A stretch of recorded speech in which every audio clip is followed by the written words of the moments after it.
Tell me if this sounds fair to you, if this sounds like a reasonable law to you. A Texas mother, Jessica Trevino, was deported to Mexico despite having legal permission to stay in the U.S. after arriving as a child, and so she's filed a lawsuit to get a federal liberal judge to intervene.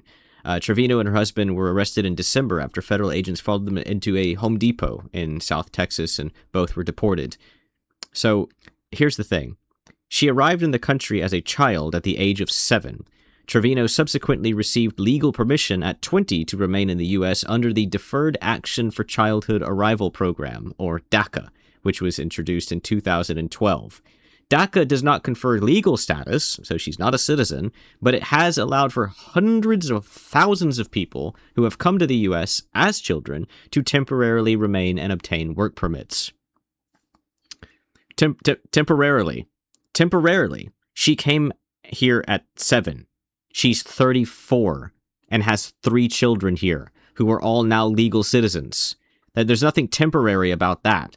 That law, DACA, that made her a permanent citizen. And the only restriction is that she can't have a criminal record and she can't leave the USA. And that's why she was arrested. She apparently was... She flew out of the USA, I guess, at some point, and so they flagged her for that. And that's happening a lot now with this recent ramp up with the TSA giving more of their information to ICE. Now, there is a response to this by Todd Schultz, the president of FWD.us, a policy organization defending immigration rights. The mother, Trevino, she said that she'd be so blessed to go back home because that's what she longs for most. Yeah, no kidding. But the response by this policy organizer for defending immigrant rights, which, I mean, it seems like she broke the law here, or the rule anyway, not necessarily a law, but whatever the restriction of DACA is. So, I mean, it seems like her rights are lost now of her own volition. But he says this is what a deliberate, systematic effort to destroy DACA looks like in practice. Target recipients one by one, manufacture justifications after the fact, and leave their children to grow up without them. And so he's framed this as if the government is evil. I think Todd Schultz is evil. This is someone who's not a native citizen, who came over into the USA as a child, was allowed to stay temporarily, except forever, had 3 children, which thanks to Democrats intentionally misunderstanding the Constitution that we're bound by, they have skewed it to allow foreigners to come over and just create American citizens. So one person became 3 people. She came over as an immigrant, was allowed to stay, but not as a citizen, and now we have 3 American citizens all born to her. That's what Todd Schultz is in favor of, and he's trying to frame it as something evil. They always do. Whenever they say this is what blank looks like, they're always trying to frame it as if it's some absolute atrocity. You know what DACA is? DACA's the atrocity that's allowed for hundreds of thousands of people to do the exact same thing. And what have those hundreds of thousands of people have done? Well, this one made 3 children. What if hundreds of thousands of people made 3 children? What if they all keep making children and they all bring over their sisters and their brothers and their cousins and their uncles from all these other countries? Thankfully, ICE is making it a little bit more difficult for people to get away with this stuff now. They are now ramping up things at the airports. Now, there's always been ICE at the airports, but they were typically going for terrorists and things like that. So now they have a little bit more connections. I think the TSA has forwarded them like 31,000 files in the past few months. So they say under federal immigration laws, those who overstay their visas are considered immediately deportable, which... wouldn't you think so? I mean, like, I can understand giving them some sort of courtesy if they aren't a criminal to allow them to get their crap together and leave. But I'm not talking like years or months, but like a week. Get your crap together and get gone in a week or something. That's fine.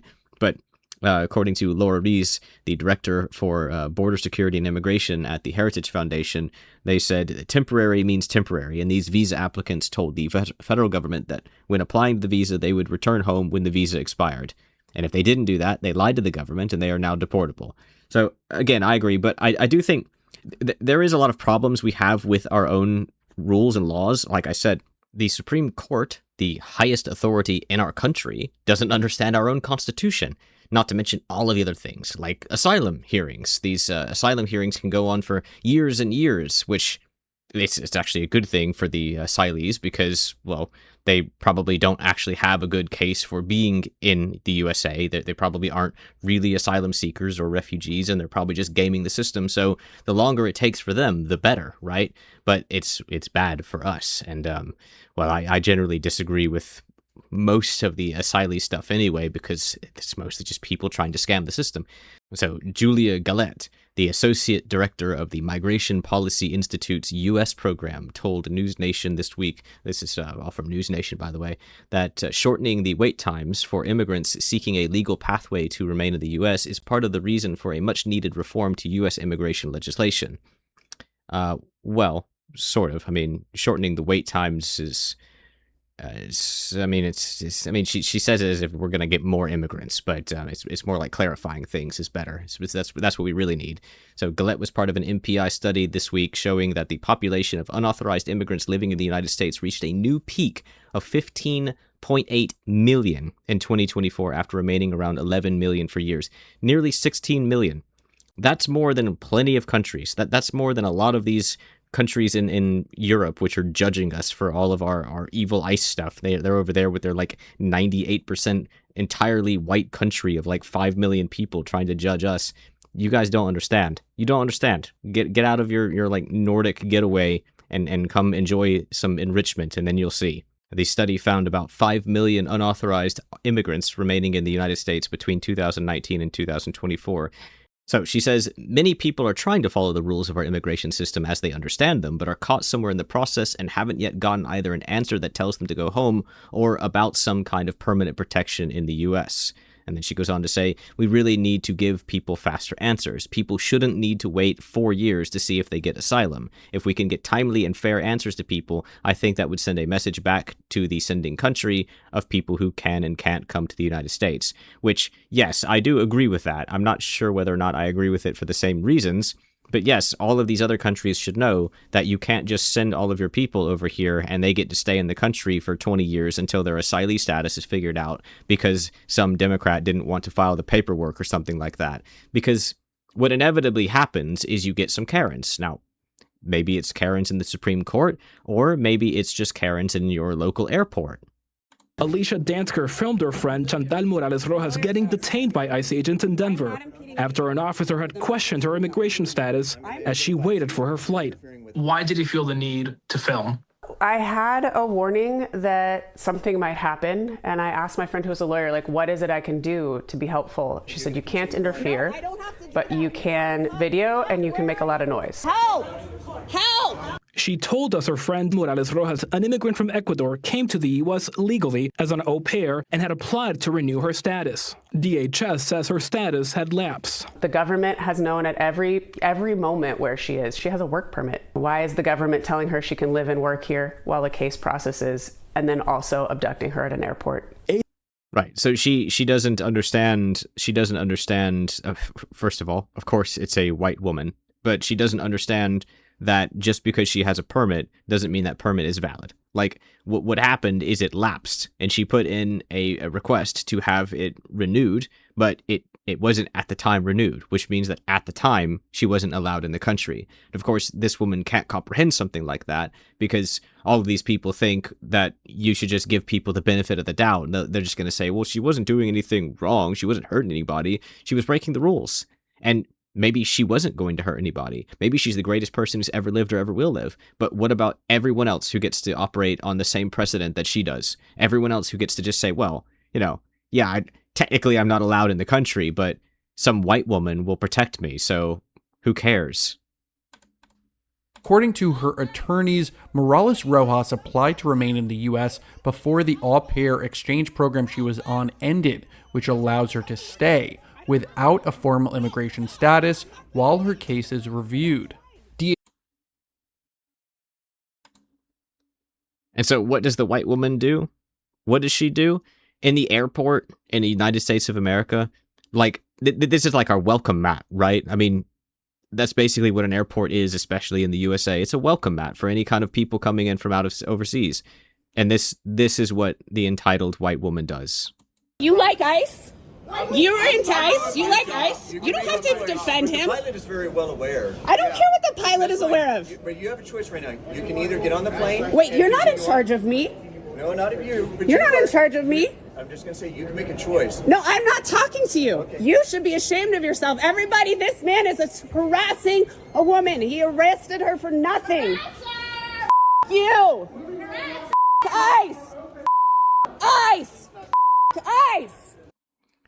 These people should be ashamed of themselves, honestly. They go around shouting shame, but all they do is embarrass the country. That's it. That's the only thing they do, is just walk around making a fool out of themselves, making a fool out of... I mean, every white woman has a debuff, and this woman is that debuff. How can you ever take a white woman seriously when you just have to presume that they're a libtard? Like, maybe they're not. Maybe they're really based, but you just have to assume that they're a complete moron. You just have to assume that they would have their own life, everyone they love, their entire country completely destroyed by foreigners because of their own bleeding heart, of their own rampant empathy that they have no control over whatsoever. This woman just walking around the airport screaming F ICE. No care for all the foreigners that might be there. No care for the children that might overhear her. Just scream, you're not the boss of me. You're not the boss of me. Literally a South Park character. She's literally, what? She's, oh God, it's just so frustrating. But thankfully, ICE does not operate under the restrictions of whatever a white liberal woman commands them to do. Otherwise, obviously, they would be abolished. But John Sandweg, the acting ICE director between 2013 and 2014, has sort of a conflicting message, I hear. Well, the agency did track known or suspected terrorist or national security threats on multiple watch lists and databases. He said that criminals and immigrants being sought by the federal immigration agencies like ICE have never been prioritized by TSA. So he says here that the TSA has never really been sought by the people ICE is looking for. Outside of terrorists and people of national interest and things like that, the TSA doesn't really care. The TSA does care about those people and does give their info to ICE, but recently the TSA is giving them so much more info on all these people who are in the country illegally. And he's saying that it's, well, the exact quote is, "I'm surprised that the DHS wasn't doing more.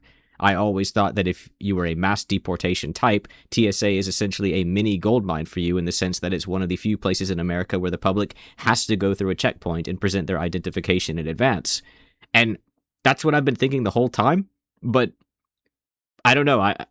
It's like how do you live in the country for 30 years illegally and have children here, and your children go to school and like this all happens. You have a job, your children are going to school, you somehow have insurance, and yet somehow you're an illegal this whole time. It's like, how does this even happen? How does this operate? I don't understand why the hell ICE hasn't been. I mean, obviously they are in the airport to look for terrorists and such, but why haven't they been there the same way they've been on the Home Depots and then the Lowe's and such, the home improvement places where people who can't get certain jobs, manual labor and such, them. I mean, it's a piñata, basically, the Home Depots and such, and this place as well. I mean, it's exactly where you would go. It's exactly where you'd put the checkpoint in place, and yet they didn't for so long. But Sandweg comes across as a bit contradictory when he actually speaks live. I think we're going to see more of this, Diane. Remember, ICE is under tremendous pressure from the administration to ratchet up the number of arrests. Historically, ICE stays away from the airports. The reason being is it's just not where we found criminals, right? Oh, well, there's no criminals there. I'm sorry. I thought ICE stood for Immigration and Customs Enforcement, but here he's thinking he's the police or maybe the FBI. Isn't that strange? You don't need them to be criminals, though, to arrest them, right? You just need them to not be legal in the country. Isn't that the way it works? Am I misunderstanding what ICE is supposed to be for? What the DHS is supposed to be for? Sorry, what am I misunderstanding? Why does he need to find criminals specifically? Is this like a prestige thing? Why do they need to be criminals? During my time, we did very limited operations in airports because most of the population traveling domestically, more often than not, you find immigrants who might be out of status, but have been here a long time, have U.S. citizen children. And it was always felt like our resources were better spent going after those criminals. Right. Okay, so they've been in the country a long time, illegally, and they have children, which shouldn't be citizens, and so that's why you didn't want to bother with them. So you just didn't feel like it. That's what the director of ICE from 2013 to 14 just said to me. And like I said, it's sort of conflicting, although he did mention mass deportation type.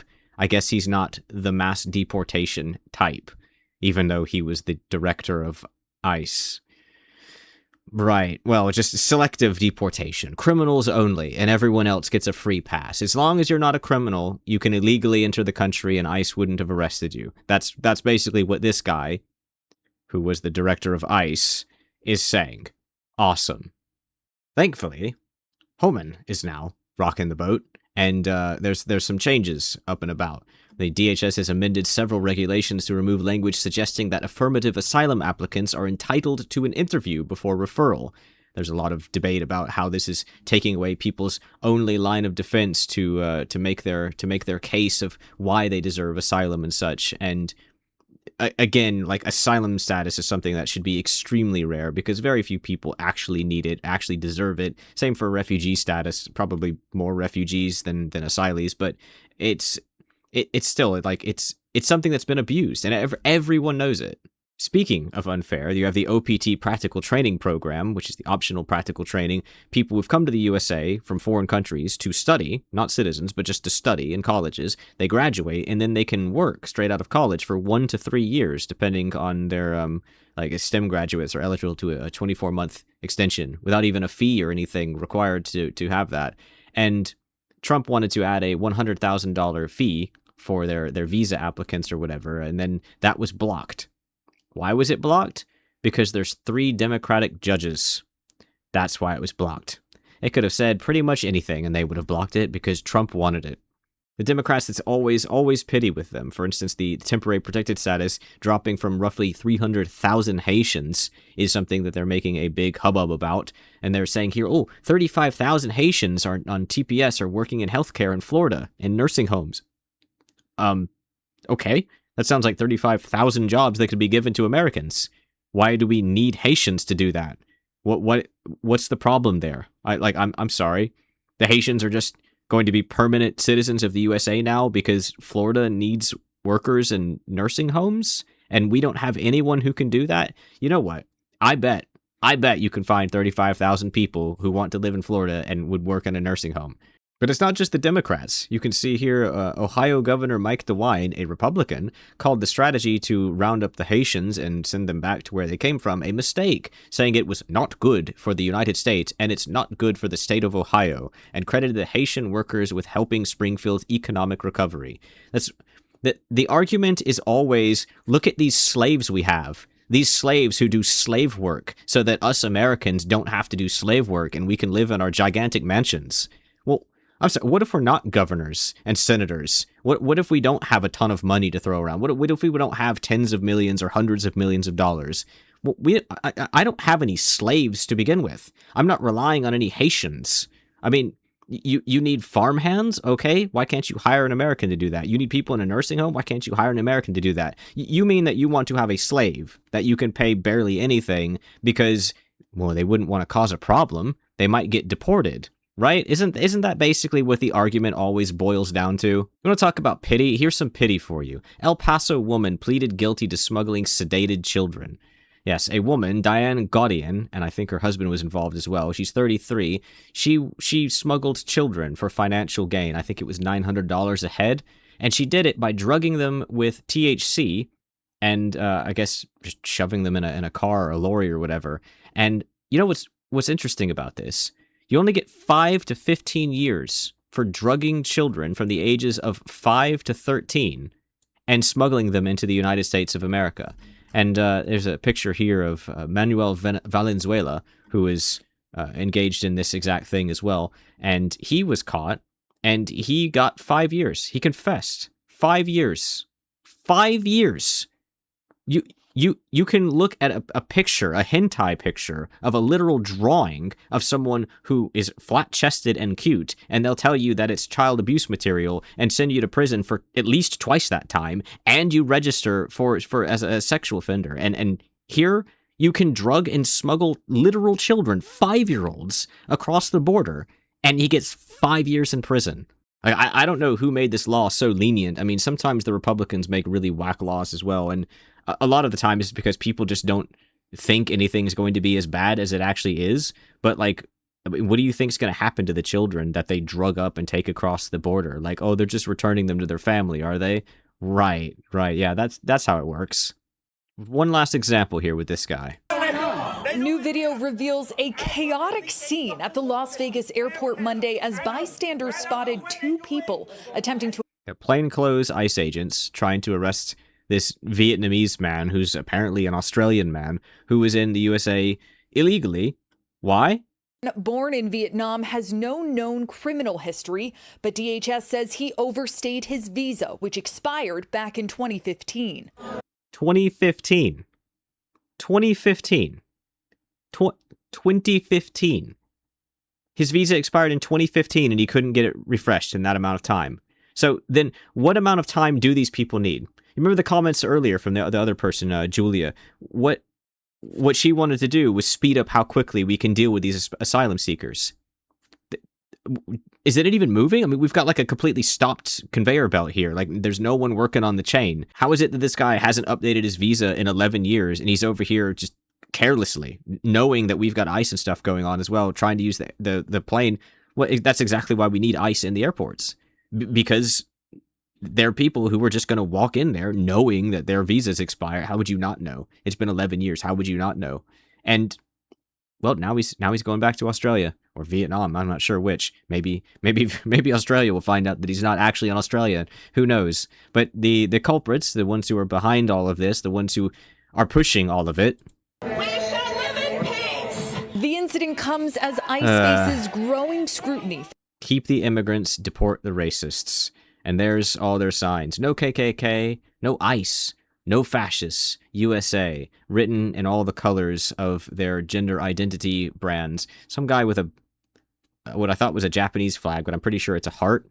It's very poorly made because it looks like a Japanese flag, and I don't know why that's supposed to be. The girl on the left is holding up a piece of cardboard. Doesn't seem to be anything written on it. It's just cardboard, one with a upside down flag. But just take a look at all of these people. There's I think one black person in the way back.